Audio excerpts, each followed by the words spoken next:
Wanyanyekovu took a seat on the ground, rubbing the bruise on his arms, trying to understand what had just happened. Heading back, he notices a sign. Par Road 1106/Sondheimer Loop Road. Scratching his side, he mumbles, "I didn't see this sign."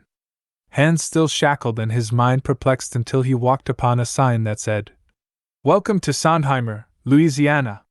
Wanyanyekovu walked through the town. It looked as if no one had been there for many years. He reached the structure where they held him hostage, but it was abandoned and barely standing.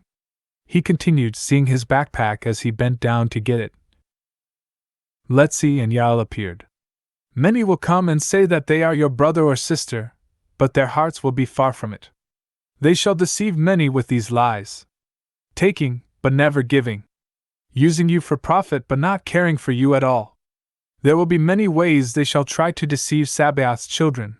This will be one of the many ways. Remember this. Stay here for the night." A campfire instantly appeared with a hammock and food already prepared as Mletzi continued speaking. "For you shall find rest and peace until you reach your last and final stop in Tallulah. Take your time and absorb the words and events that have happened today. Just be in Tallulah tomorrow before the sun sets." Wanyanyekovu held up his hand because they were still shackled as he held his hand up.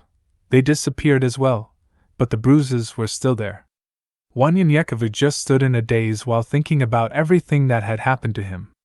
Everything felt real. The words of the tall man bothered him so that he recalled the history of the betrayal during slavery and segregation, the injustices incurred during the civil rights movement, and even the Trump era as he wrote, "Black or white? Our blood is red, yet we feel that we are greater than each other. We all die, though some of us think we're immortal. It's all because of the skin we're in that makes us sin. Black or white? It doesn't matter. We all must live, we all will die. Anything other than that is just a lie. True, I love my own, but even this took time. Ashamed of my own as a youth. I was taught that, I bought that. Believed that. But then I found the hard proof that I was of royalty. But back then, I just wanted to run and hide. Because I was told another lie.